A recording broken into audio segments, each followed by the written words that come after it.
What's up, guys? I'm James Baney, and you're watching the Clone Wars fan show. Today we're going to be talking about Season 7, Episode 10, Phantom Apprentice, Part 2. That's the funny thing about these titles. It's not Phantom Apprentice Part 2, it's Part 2, The Phantom Apprentice. I don't know, it's weird. All right, well, like always, we gotta rank this thing in the pantheon of the episodes. We gotta do it in clones. We're gonna do that first. Give a little quick review before we get into the nitty gritty. This is probably the best episode, right? This is probably the best episode of the season. This one's great. I actually think, I'm just gonna come out and say it. I think the score for this one, for me personally, is 9.3. But here's the thing: is I feel like we're in that territory of 9 to 10. For me, usually, is pretty dang great, pretty dang perfect. There's really not a whole lot to this episode that I didn't like. I think when you continue on with this video, you'll see that in my past videos, I'll be like, but this thing, come on, that one thing, that's kind of, you know. But I don't know that there really was that thing for this episode. It felt like every single frame or scene or whatever you want to say was very perfectly orchestrated. And one of the things that I bring it down from a perfect 10 to a 9.3 are things that I'm just I almost feel like I don't get it. I'm okay, we pulled away from this frame, or we did this. And I think the way that it's done, it's so fully done with intention that I feel like, you know what? As an artist, there's no fault here.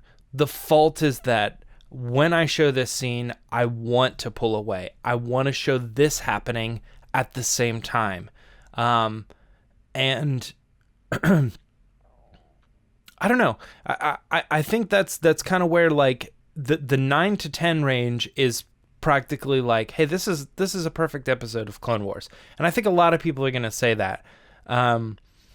Where it gets into the nitty gritty is maybe where I don't understand it. So I could potentially see people giving 9.8s and 10s and, stuff like that to this one because, like I said, it's part of a 4-part story. And now we're getting into, this one is kind of like the episode that sets forth the second and third acts of this movie. And wow. I honestly have to say, I think that having seen just 1 and 2, and you may hear me go back to this after the whole thing's done, but having just seen 1 and 2, I think we're in that range of hey, if you never watched the Clone Wars, you should still watch this. If you know Ahsoka is Anakin Skywalker's old apprentice, that's all you need to know. You know what I mean? I feel like there's something happening here where you don't know anything about Mandalore. You don't know anything about these particular characters or anything like that. This story is so perfectly oh, you've seen Revenge of the Sith though? You're good. We've orchestrated this thing so perfectly to line up with and tell an alternate story and to tell a character that maybe because you haven't watched much of the Clone Wars, you don't know much about Maul, but Maul's still alive, and this is his perspective on Order 66. This is his perspective on Revenge of the Sith. And yeah, I mean, that's basically the review. We're going to get into details here in a second, but I'm almost to that point where I'm saying you've never watched Clone Wars before? Watch this. Now, for funsies, Because I kind of remembered exactly what the beginning of the Ahsoka novel had to offer, and it was like a little snippet or a little sneak peek, I guess, at the Siege of Mandalore. And I went back this morning after watching this episode because I was like, you know what? I think this episode probably covered that section. And this isn't really a review of the particular episode, but it's a little disappointing, but that's not the fault of this episode. It's a little bit disappointing that the canon doesn't line up. Like, both are true. Like, oh, she was there, Mandalore was burning, she was in a pavilion where it hadn't caught fire yet, Maul was there, he was pacing, they had a couple, like, loose insults back and forth. Yes, those things are true, but there are some pretty big distinctions. Number one being that I think kind of at this point the biggest takeaway is that the Ahsoka novel snippet, Maul doesn't know about Order 66. And in this version of the story, he absolutely knows about Order 66. Like, the whole point of everything he's doing is Order 66 based. And so I think they didn't maybe know that, or they didn't know how well they were going to tie that in when they did the Ahsoka stuff, or even when they wrote it originally way back in the day. So I think that's a new version. And then there's other little things like their dialogue isn't necessarily the same. Some of the things they say back and forth. Also, I mean, the big one is the green lightsabers thing. Now, we knew that to be the case with when we saw the trailer. We're like, wait a minute, hold on. Looks like she has blue lightsabers, but she had green lightsabers. How are they going to make that work? Well, apparently they just didn't. Apparently it just came to be that they said, we'd rather she have blue lightsabers for this story, and oh well. So it's a little bit of a bummer, but that doesn't line up, and I don't think at this point there's any way to fix it because the scene already happened. So I don't know. It's kind of a side note there, but that's the Ahsoka novel and how it relates to this episode, because this episode is the episode where that happens. So, all right, let's move on. This episode was really cool because it started just with a cold open. That's not common for the Clone Wars TV show. I can't recall if it's common for like a part 2 or like when something picks up, but I don't think that's the case. Even then, they're like, last time on the Clone Wars.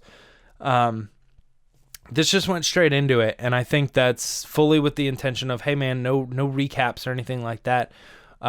We want people to just watch these through, and a recap would be very jarring. But we still have to put the Lucasfilm logo and say the Clone Wars at the beginning of the episode because it is what it is.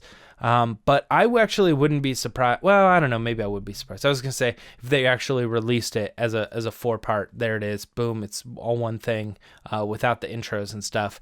But now that I'm thinking about it, probably not, because they would want to release that to either a physical platform, which they're not going to do. That would cost too much money. Or they could release the Siege of Mandalore Clone Wars movie on Disney Plus, but it's already there. They want you to watch those episodes and get the plays up on. Yeah, just don't worry about that. But as I was saying before, I think what's interesting about this episode is that we have been questioning whether or not this is going to happen to the lead up to Revenge of the Sith. Like, so everything that happens in this season is going to be like pre-Revenge of the Sith, and then you just know that Revenge of the Sith happens after this. Or is it going to take place at the same time?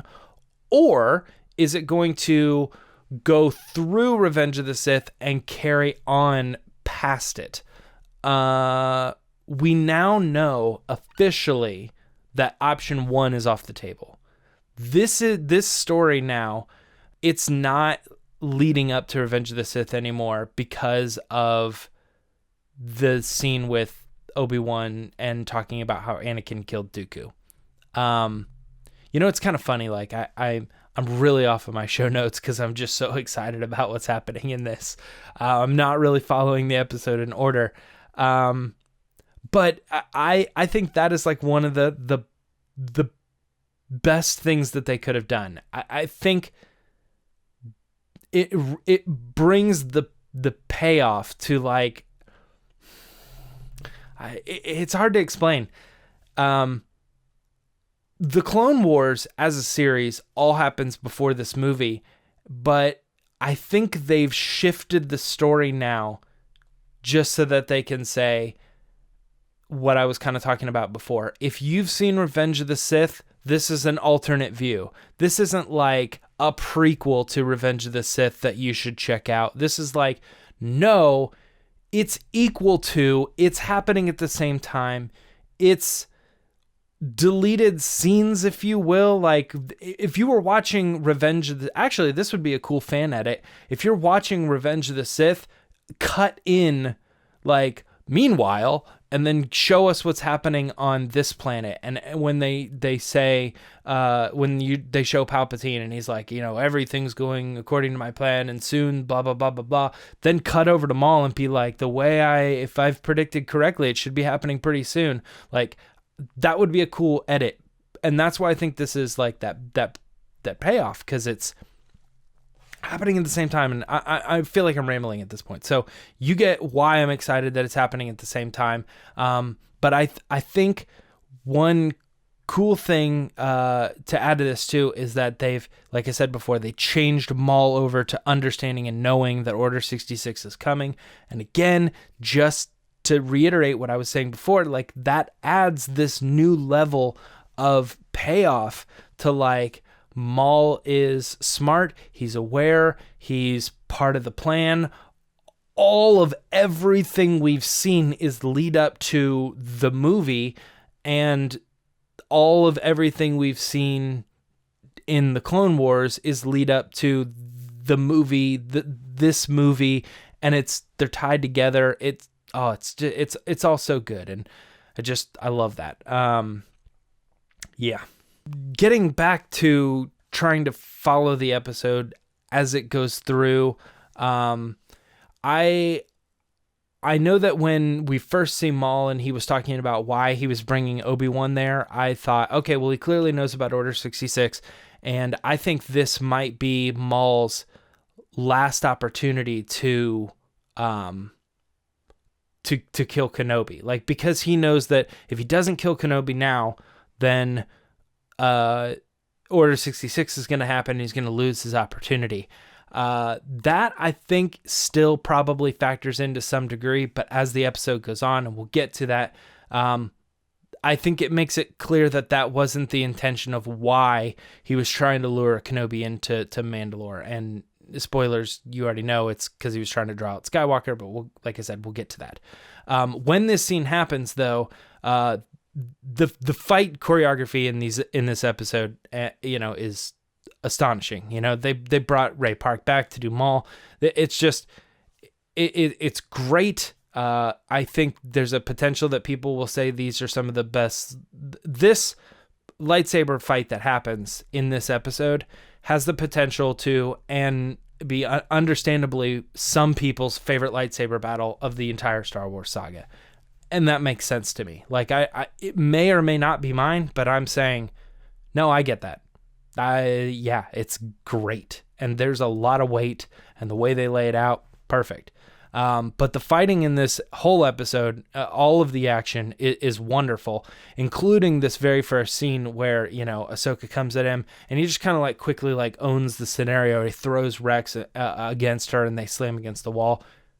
Great. Perfect. Loved it. Now, man, I'm all over the place. We already talked about this a little bit, but the scene where they're all kind of gathered around and Obi-Wan's on the hologram and they're having a discussion about the way to make this happen. And, she says, hey, Maul said the word Sidious. Does that mean anything to you? Well, I'll tell you what the council knows. I learned it from Count Dooku. Unfortunately, we're not going to be able to move forward with any information from him. All that was lost because can I talk to Ahsoka privately? The sadness in Obi-Wan's eyes here, because it's like things are happening and we know he was knocked out at this point. He got knocked out. He was thrown aside. And Anakin's fighting Dooku, and he cuts him off and stuff. But when he wakes up, it's like being filled in on what happened. Yeah, you know, you weren't there. I killed him, and blah, blah, blah. And there's this kind of unsettling feeling coming from. I think it's a good showcase that Obi-Wan's feeling really weird about what's happening, and things just don't feel right. He's being given the information, but he's not having enough time to process it. And yeah, it's crazy. One other little tidbit here that I caught, and I'm not normally, you'd think I would be, but I'm not normally someone to point out musical cues. But when they get this news, and kind of a little bit throughout the episode, Kevin Kiner's bringing in those drums at the beginning of Revenge of the Sith, the boom. And when he brings them in, man, they're timed perfectly, and they are symbolisms so perfectly. Great job there.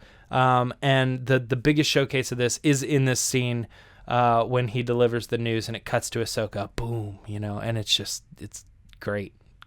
I say that a lot. It's great. I thought it was interesting. I don't know that they've done this before, but it stuck out to me, so maybe I'm crazy. But at one point, Ahsoka refers to him as the Supreme Chancellor. Is that new? Put in the comments if that's new. But to me, it's always been the Chancellor, the Chancellor, the Chancellor. And then all of a sudden today, she said the Supreme Chancellor. And I was like, well, that's a crazy way to like heighten him, but also kind of make it, I don't know, like almost like give a little bit of a bonus to the Supreme Leader. Like later, like the word Supreme now could be associated to, hey, anybody called Supreme in Star Wars is usually someone whose power has gotten to their head. So maybe that was they were like, hey, this is an opportunity for us to kind of throw in that term here. But maybe I'm wrong. Maybe it's always been Supreme Chancellor.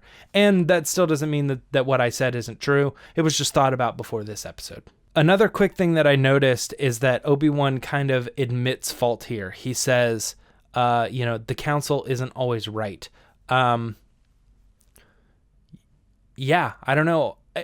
I think it's just kind of one of those things where this is the Obi-Wan that was taught by Qui-Gon coming out a little bit more than we generally see in the movies and even in Clone Wars, if I'm not mistaken. Again, sometimes it's hard to remember all the details of the Clone Wars, like little quips like, well, the Jedi Council isn't always right, But in this particular episode, it steps out and I go, that's interesting that Obi-Wan, who is part of the High Council, is saying, we don't always make the right decisions. Go with your heart, go with what you think is right, and defend that. Especially coming off of an episode where we just got a bunch of tension between Ahsoka and her laying down the law on her side that, the Jedi is not, the way they operate is not the best way. And Obi-Wan really standing his ground there. Maybe that confrontation kind of set in with him. And now he's like admitting like, look, at the end of the day, we're not always right. Do your thing. I trust you. Go forward with it. And they showcase this in this episode pretty interestingly, but Darth Maul apparently has kind of that same ability to look into someone's mind.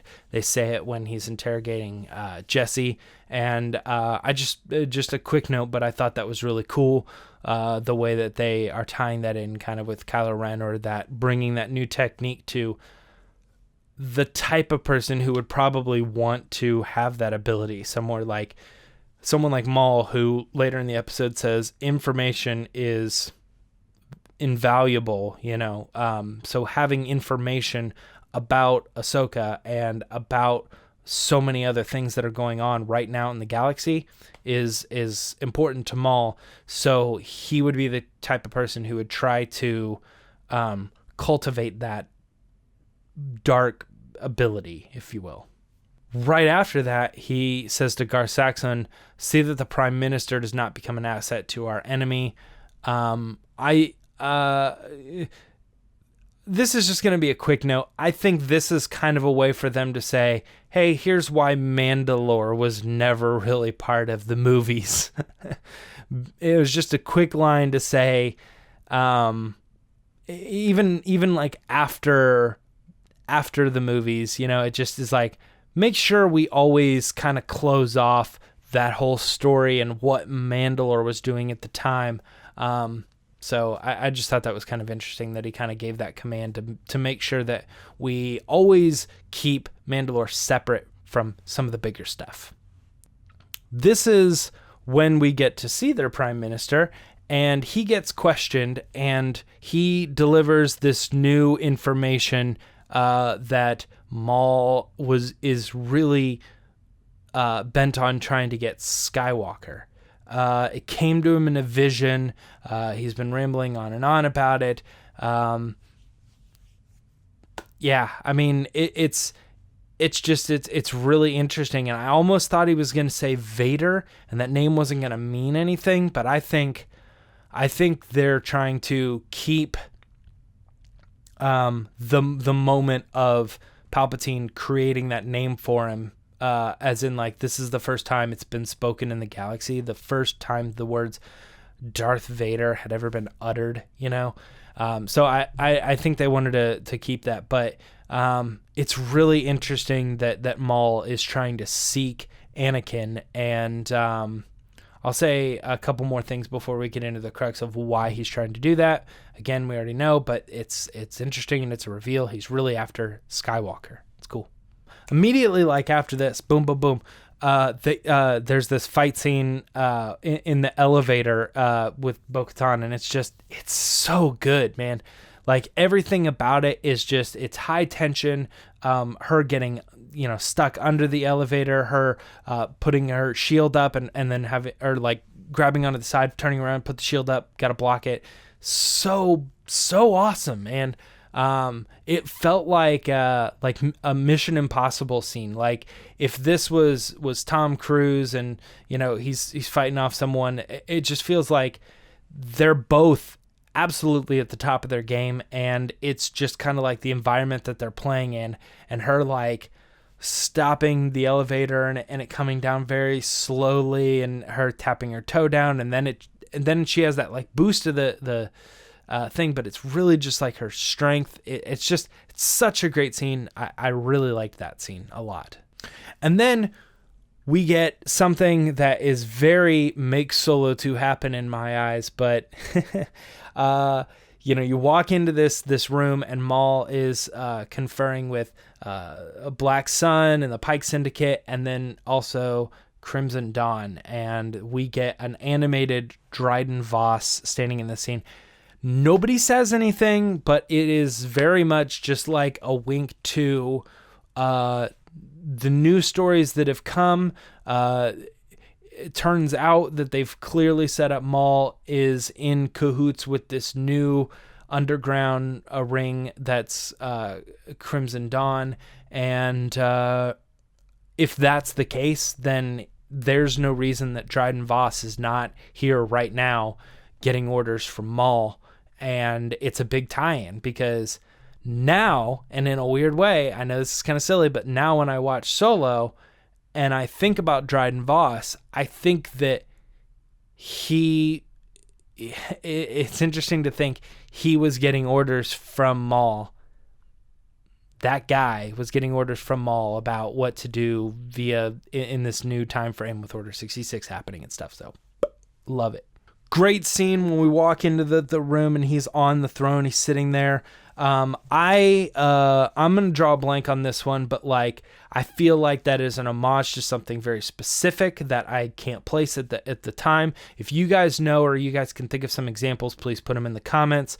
But the way he's sitting, like up on the throne, like leaned up, it's I don't know, it's just awesome. It's just, you know exactly his state of mind. You know that he feels like he's in complete control. He feels like this is his territory. He's sitting on his throne of Mandalore. It's just, all of it is so good, and it kind of in a way reminds me of like when they open it up and he's standing there and he's got the light, or he's not got the lightsaber, but he's all ready for battle.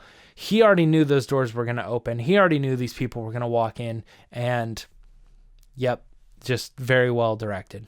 Now, we did talk about this scene before. It doesn't line up with the Ahsoka novel, but at the end of the day, there's a really good dialogue here. This is one of the high tension moments. There's this glass that explodes. Very cool, and I love the way that they're panning. Great camera work in this episode, and I imagine, the last one and the ones to come, like all like movie quality camera work. But this is where we get that big reveal that Maul was attempting to kill Anakin. And I don't know. I mean, anybody who's watched this far in the video already knows. Like, let's just for a minute, like, fan out and just think about all of the speculation that we're going to have for a very long time about, like, Maul and what he knows and how things would have gone had he been successful. Like, he had these visions and he's like, look, this kind of reminds me of Rebels, like or anytime he's ever trying to take out Palpatine, he's like, look, like I'm someone who wants power, but also kind of I recognize that this guy sucks. He should not be in power, and we got to fix him, or we got to fix this situation. He's bad news. And so it's really cool to see him hold his hand out to Ahsoka and say, look, I'm telling you, I'm trying to do good here. The thing that causes Ahsoka to be like, no, I don't want to go with you, is that she's not ready to hear. And I understand who would be, right?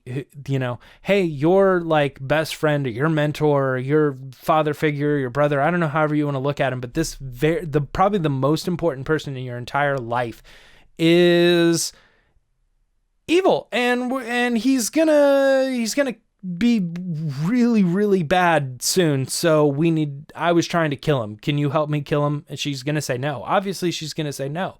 But it's interesting as a perspective of like Maul's perspective, because he's like, I know this to be true. I know it sucks to hear. I'd love to have you on my side, but whatever, you're gonna fight me, so we're gonna go through with it. And then that crazy, ridiculous lightsaber battle happens. That is potentially one of the best lightsaber battles in all of Star Wars. I said it. One more fun bonus thing about Maul, just who he is as a person, is as he's trying to escape, he gets that call and he says, and I'm quoting here now, he's like, hey, can you come to the front lines? Can you save us? We're being ambushed, or we're being overrun. And his quote is, no, I think not. Any moment my ship will be arriving. Die well, Mandalorian. And you hear him scream, no, wait, on the other end. It's just, we recently did an episode on like most evil moments in Star Wars. This potentially has them to be one, just Maul giving no regard for this Mandalorian and him saying, die well. Like, no, I don't think I'm going to come. Go ahead and just die. Yeah, you're just part of the plan. And that's part of the tragedy of Maul. He just understands fully that everybody's just a game piece at this point. So play the game. I like the phrase, join me or die. Very Return of the Jedi. I liked that. And she says that she never will. It's kind of funny because she sort of does end up joining him in Rebels. But again, it's kind of like, I don't know. It's like she's so close right now. Maybe later when she says, I've seen everything fall apart. Maybe Maul is not always as bad as we think he is. Maybe there's a certain angle where we could team up with him for a little bit. But I really like the end of this episode. I guess I would say she defeats him, but at the same time, he knocks both of her lightsabers out of her hand. She's there barely hanging on, and I think she just kind of got lucky. Like, I wouldn't say it was a misstep, but she manages to knock him off, and the way he's captured is amazing, and it's so cinematic. Like, she catches him, then the ships come up, they look great. They snag him, they stun him, and it's all a big relief that he's caught. But man, with him sitting there screaming, "You're all gonna burn, you're all gonna die," it's so crazy. It was one of those times where I'm sitting there and I'm like, man, I know if my wife came down here, she'd be like, "Oh, he's watching that cartoon show." And I'm like, there's so much here that just is so much more than just like this cartoon show. It's like, I seriously, legitimately feel like I'm watching the movies, the Star Wars movies, and these stories are so heavy and so great, and the way that they're all tied in together, it's awesome. This is why I love Star Wars. And that brings me to the end of the episode, but to wrap the whole thing up, man, anything above a 9 is like perfection to me. And this one I gave a 9.3. So, I mean, it is up there. This has got to be one of the best episodes of the Clone Wars. These last 4, I'm telling you, are taking the cake for the best of the entire series. So, stay tuned, I guess, for the next episodes. And this has been fantastic. That being said, we're at the end of this particular episode of the Clone Wars fan show. So if you have just a second to hang on before you click out of the video, give us that thumbs up. Consider subscribing to the channel. We do a lot here with the Resistance broadcast and all other Star Wars news. If you like what we're doing here, you're going to love what we're doing with the Mando fan show as well, which is going to be coming back here soon because of the behind the scenes stuff that they're doing, the documentary on Disney Plus. We're going to be bringing that back, and not to mention 2 episodes every week of the Resistance broadcast where we're talking for an hour or more on Star Wars content, whether it's news or just casual discussion, what if scenarios, rumors, other things like that. Just if it's happening and you probably would be interested in talking about it, we're talking about it. So come and join us.